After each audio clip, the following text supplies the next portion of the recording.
Hello guys, ఇవాళ అయితే మేమైతే పైసల కోసం చెప్పబోతున్నాము. నా యూట్యూబ్ ఛానల్ అయితే గోపిచంద్ 2394. ఇవాళ నేనైతే కోచింగ్కి బ్యాట్ అవన్నీ కిట్ ఉండడానికి పైసలు దాచి పెడుతున్నా. దానికి ఎంత అయినాయి చూపెడుతున్నా. ఇంకొప్పుడు నా కిట్టి బ్యాంక్ ఓపెన్ చేస్తున్నా. ఇదేమో 20 రూపీస్, ఇదేమో 20 రూపీస్, 40, 60, 70, 90. ఇక్కడికి 100 రూపీస్ అయినాయి. మళ్ళీ 110 అయినాయి, 106 అయినాయి. సరేనా?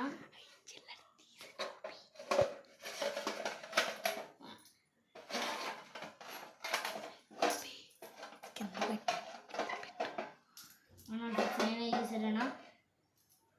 ఒక లైక్ అండ్ సబ్స్క్రైబ్ కొట్టండి. సరేనా? Bye bye.